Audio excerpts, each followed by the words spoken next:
Right, hello everybody and welcome back. And I can't believe it's actually the final session of the day already. Ben, can you believe that? How quick is today gone?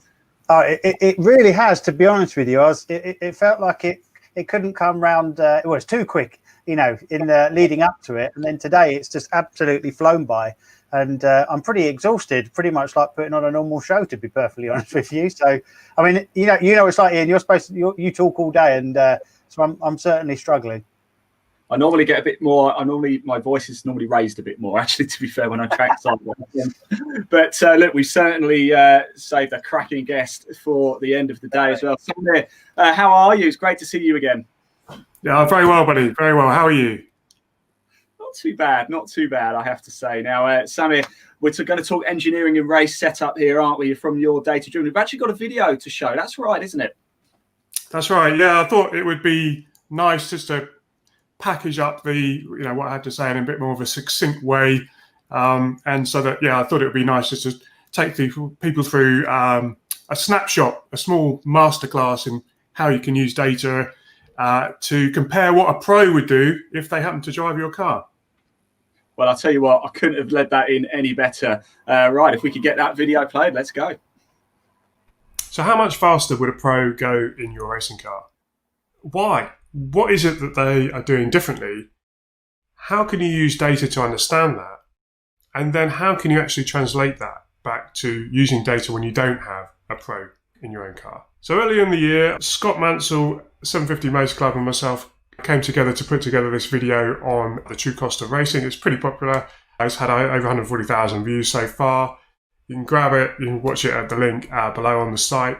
I shook down and tested the car on the Friday, and then Scott raced it on the weekend. So what was interesting was that we suddenly had a data set from an amateur, myself, and a professional driver in the same car. So I thought it would be really interesting to do a head-to-head and to take the data and see where, if we had this information, it's unusual to get it, how can we use that to understand and inform some of the theories and some of the practices around data analysis. We'll create this little head-to-head and we'll take you through it so you can see what is it that Scott is doing differently to me, and then how you can use those same techniques with your own data analysis. Just quickly, I'm Samir Abid, founder of Your Data Driven. I'm an engineer, vehicle dynamics engineer. I spent the first part of my career working for people at Aston Martin, Multimatic, Jaguar Land Rover, designing suspension and steering systems for road and racing cars.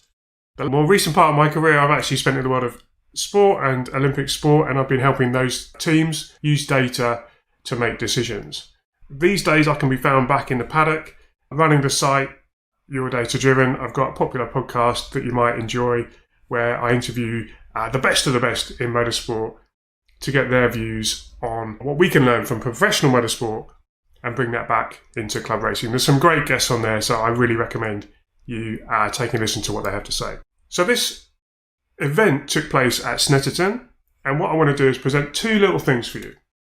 An overall comparison of what Scott did versus me, and then just an analysis of one corner so we can start to dig into the detail of what the data can tell you so that we can really form a plan for how to improve next time out. Because that's ultimately what we want to do, more systematically and precisely lower our lap times. So here we go. Let's get this out of the way. The fastest laps for the two drivers. One was red, one was blue. Who was it? There's only 1.3 seconds between them, so that's not too bad. Yeah, there's no real doubt. Scott was quicker than me, and that's it. The interesting thing, though, was what was it that made him quicker? Why was he quicker? So that's what we want to find out, and that's what we're going to look at. So first, the overall. This is the friction circle. The way in which this chart works is that feet up and down, hands left and right. And you can see there's a shape. It's if you squint a bit, there's a bit of a oval shape to it. And even if you don't know anything else, you just compare it to my data, you can see there's some differences there. And so before we go any further, you can see, okay, already there's some differences in the way in which these two drivers are using the grip. And if you, in fact, overlay one on top of the other, so there's Scott's in the blue, you can see he's using maybe a little bit more brakes, and he, on a couple of places, he seems to be using a little bit more steering. Interesting, I seem to be using a little bit more getting some better acceleration in a couple of places. So already there's some thoughts there on like, okay, what is it that we can learn from this overall? But what it's really showing you is that Scott, because his is much more on the edge more of the time, he's much more consistent than me. So Scott is more consistent, and in general, he's using more of the grip. So that's how you'd summarise this up. So he's using more grip more consistently.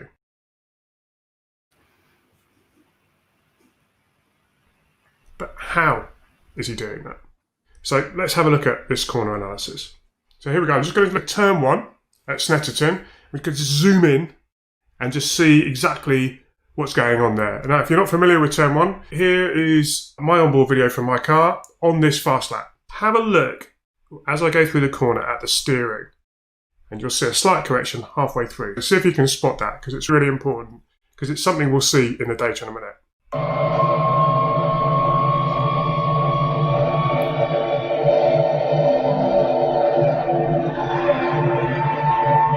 You'll see it.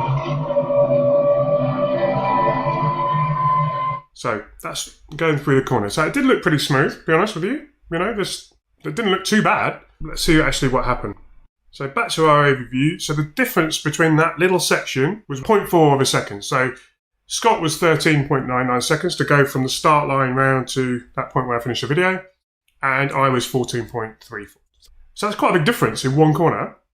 So what was going on, and why was he able to pull out so much time in just the one corner? So here is the speed trace.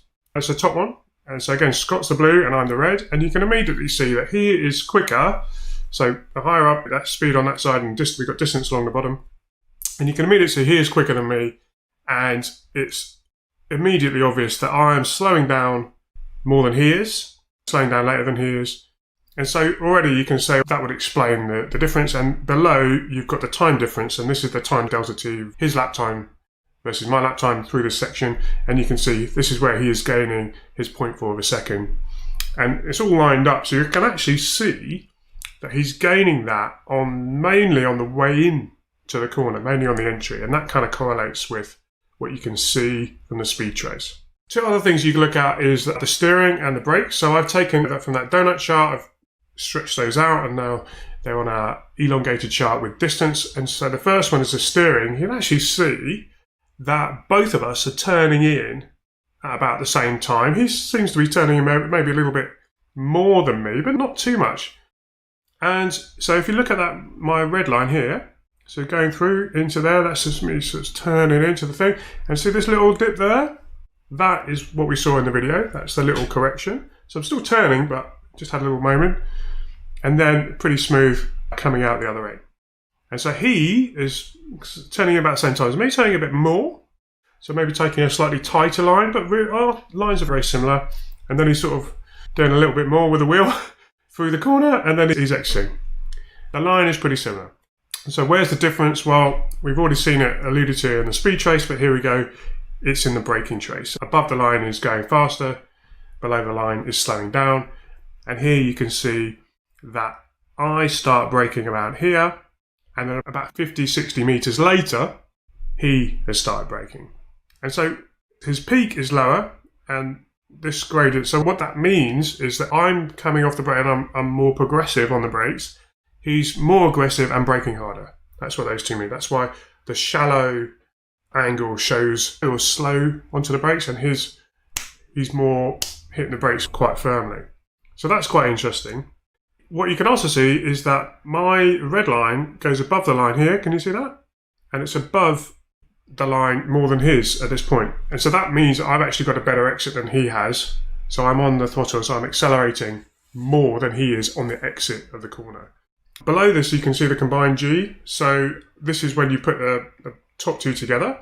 And what you're really looking for is a nice smooth mountain over the top with steep sides and a smoothness at the top. And both of us have got this wobble at the top. His is a little bit more than mine, but he's going a lot quicker. But you can see his sides are more upright. So that's really quite interesting. In summary here, you can say we're steering on the same line, but he's braking later and harder than I am.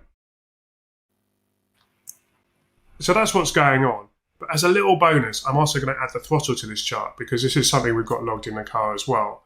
You can actually see something here. So if you just look at the blue line, so 100% is when it's at the top here, and where I've got the cursors at 94.84. Okay, so when it's down to 0, you've come off the throttle, and when you're coming back on, it's coming up, and it's a percentage. What's really interesting here is if you look at Scott's, it's that he starts slowing down, yet you can see he's still pretty much full throttle. So what's going on? There's only 2 ways you can do that, is brake or steer. He's not steering, or not very much, not enough to cause it to slow down that much.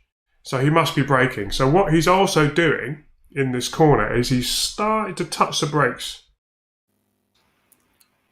So that's what's going on. Fantastic As stuff, a little bonus. That is really quite detailed information there. I mean, we had a chat the other day about all this, didn't we? And how it really will develop a driver, and we're talking about getting to that upper limits. I mean, tell us more about all of this. First of all, how did you get involved in wanting to get more out of data?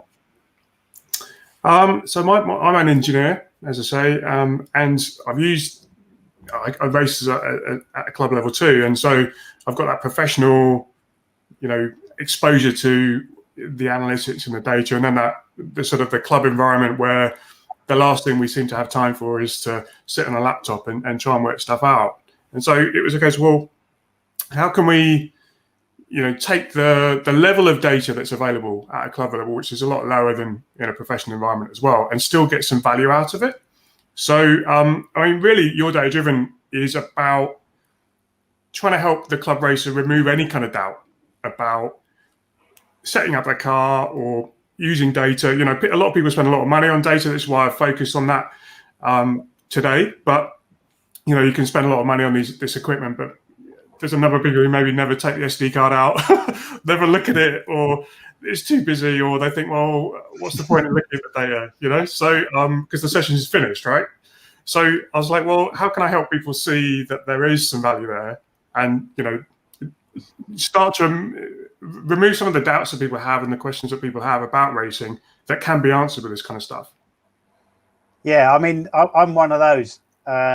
Whenever I've to be honest with you, so much of it has been I don't understand it, and difficulty of understanding the software, how that works, and how I can drag up my couple of laps that do work and which ones coincide, and then it was a case of how for me, I was all about improving it when I'm in the car, because that's what matters.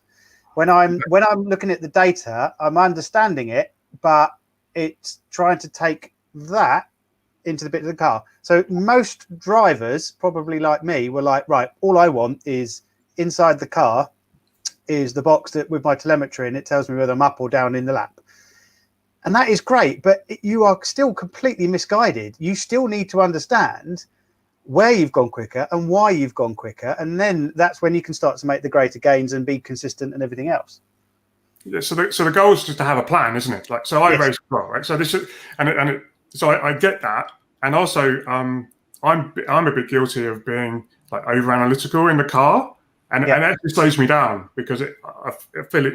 I'm sort of, I have to do this thing. My friend Ross Bentley says, drive stupid, and you have to like park your analytic brain somewhere else. But at the same time, you're just trying to use that stuff to give you a clear guidance. So you'll see at the end of that little analysis thing, what it boils down to is that Scott is braking 60 meters later than me, and then we do a back-to-back on the video, and it's like, that's what 60 meters looks like. So when I'm back in the car, I don't have to worry about 60 meters. I just have to go, right, I've got a new reference marker.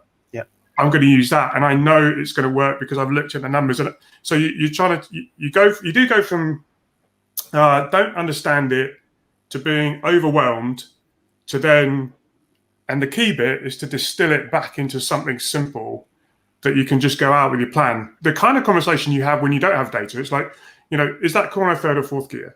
They're the kind of conversations you have. If you're unsure, this just gives you that an answer that is based on engineering rather than opinion. So yeah, exactly. Well, I can think of numerous times when I raced about 2 years ago in the R400s in the Caterhams, and I had Darren Burke, and he overlaid my lap with his. Now, when you started looking at it, and he was like, 0.2 faster than me into the first corner, and you kind of think, right, well, that's just nothing. That's, what is that? And then when you overlay the images and start really looking at it, as you say, like braking 10 meters late, and then when you understand that, and then you get to Paddock Hill Bend and you think, oh, I don't know if I feel comfortable braking 10 meters later. So it's, I totally get that. And so there's two things there. It's like, for me personally, I've got two problems. I've got, well, a number of problems, but in terms of racing, I've got two problems. I've got, like, I don't know how to go quicker because I'm not at the front, and yet I don't know if I can do it. Yeah. And so if I can solve the problem of, at least I know what, if I do this, I will be on the pace, is a different problem to, can I actually do it? Am I brave enough? Yeah. So for me, it sort of it helps me, and I think it helps a lot of other people, once you see it simplified, to say, right, okay, just do that if you can, because that's what you need to do. But equally, it flips the other way, because sometimes you're pushing on a corner or something, or in a braking zone, and there's really no time there. And so you can actually dial it back, and just knowing where you could dial it back on that risk factor is really important, because then when you translate all of this is just driving around in a circle, right? So you translate that back into a racing environment where you're actually competing against other people. It's like, well, where do I need to push, and where can I be conservative because it's not going to cost me anything and it's safer, and they might make more of a mistake if that, what I mean? There's this kind of knowledge that you kind of bake into your head that all comes from the data, but it's just helping you become a better driver. Yep, definitely. Well, I always, again, going back to my, days of old when I first started racing, and it was almost learning that, you watch the Formula One and it's brake power, and there's nothing in between. But then when you start actually properly analysing it, there's that wait period in between where they're waiting for the car to balance itself out, position the car into the right area, and then bang out, go straight out the corner. So again, there's so many things that knowledge is power, isn't it? And certainly speed in this respect. From listening to Cy McNally from the Power Max Racing earlier, look at the information of just setting up the dampers and the work that goes into that. That's all knowledge, and that obviously what equates to making those small margins. Yeah, I mean, the other question that sometimes people have is, like, is data for me now? Right? Because, so a lot of people, in your audience today will be, maybe they're not racing, or they're thinking about going racing for the first time, or thinking about using data. And it's like, are they novice? They might be novice drivers, and like, well, is data for me, or is it going to be a distraction? And equally, you might have a professional driver who might be like super, super successful and never looked at a data trace. Unusual these days, but it still might be the case. And so you just have to think, well, how can I use this tool to help my goal and my ability right now? And I think all of these things can contribute, particularly I think at a novice level, you can remove that uncertainty. You can look at the trace and you just go, look, there is more time on the brakes here. Just press the brake pedal harder. Yes. But believe me, it will stop, and they're like, what do you mean? It's like, well, try it, and then we'll see it. And then, it's about breaking that all these little components down and getting a feel for it as quick as you can. And then that's at the novice level. And at the other end, it's a case of, well, how do I find that 10th? Or if I take that corner and it's like, should I V that corner, or should I trail brake in there, or should I do what Scott's doing in this example, which is he's actually left foot braking, and it helps the pitch of my car, helps the pitch of my car, which means he's quicker, but he's also safer. I mean, how does that work? Yeah, no, I can certainly believe that. Yeah, it's all it's such, it feels like it's a black art, but I don't think it is a bigger black art than it needs to be. And I think it's kind of like understanding a lot of the main principles, And I'll be honest with you, that's the thing from you ask about why you're data driven. I'm an engineer, so I'm kind of used to this stuff. It's been my day job, and so but I do appreciate that I'm racing with people who have never looked at stuff. And to be honest, the last time they looked at maths and numbers and squiggly lines like that, it was like, just makes them feel, oh, that's a horrible physics class from school and I hated it and I never want to go back there. And so the idea behind Your Data Driven is to help those people understand, or at least have a glimpse, start to see, right, okay, this is how it can help you in a much more accessible way. Yeah, agree. Fantastic. That's the idea. I mean, if just to be a bit more clear cut with it. I mean, there are a lot of paddock cup champions, I call them. The fastest in the paddock, but then you get out on track and they're like, actually, you're not flat through there at all. You know what I mean? So if you don't believe, if you get sucked into this, like I'm flat out everywhere, it's like, no, you're not actually. Well, I'll tell you a very quick story. In the first year I did race Caterhams, and we did a race. I can't remember it was a Kerbera. It was a sprint race. Oh, and the first corner, this guy came up to me. I was leading the way, and he came up to me and said, "How did you take that corner?" And I thought, well, I'm not going to tell you what I do. So I said flat out, just thinking that he understood I was joking, and he went flat out and spun and hit the wall. So again, it's one of those things where his first thought was to take my information and chuck it straight in and do it. So again, if you can build off the data, he could have probably taken the next corner a bit quicker, then chipped away at it, and then he would have realised that he would have understeered, oversteered, or whichever one, and realised that he couldn't have taken it flat out. So again, hearing hearsay isn't the information you need to take on board. It's the proper data analysis in order to really move you on safely. Is the big thing. Samuel, before we close this out, didn't you have an offer or something as well that you wanted to tell everybody about? Yeah, so today I've got a bit of a sort of 5-in-1 bundle offer for people. So on the site, there's, here it is. You've got a full masterclass where I compare myself with Scott for the full lap, not just that one corner. There's a data analysis course for beginners, and it is designed for beginners who've never done anything and who hated physics and maths before. And so literally we go through from the beginning in 3 distinct modules over about 4 or 5 hours of online lessons. And it'll take you through, starting from zero all the way through with a logger that you probably already got, and how to get the most out of the data that you've got with that, and form a plan based on some of the work I've done with Olympic coaches over the last few years. And then to complement that, there's some engineering tools, some little calculators. So there's one there on gear changing. So when do you change gear on the red line or whatever? So you can actually work this sort of stuff out for precisely. And so you put your engine, your torque curve in there, and it gives you precisely when to change gear up and down for each gear. And a couple of things on tires. It's all about tires, isn't it, racing? Both how to set your tire presses perfectly every single time you go out, even if there's a stagger on the circuit and it's odd. And also how to interpret your tire temperatures, so you can look at these fundamentals about under and over inflation. I'm doing that because of the camber. Have I set the camber right? Am I getting the temperatures I expect? Are they even? How can I use that to tune some of my handling balance, that kind of thing? Before you start like changing springs and dampers and things like that, like where are the tires and where's the balance on the tires? So those kind of tools are there. So it's a little bit of a bundle. Everyone can have a look at that, and hopefully they find it valuable. Fantastic stuff. Well, look, Samuel, thank you so much for your time today. I really appreciate that.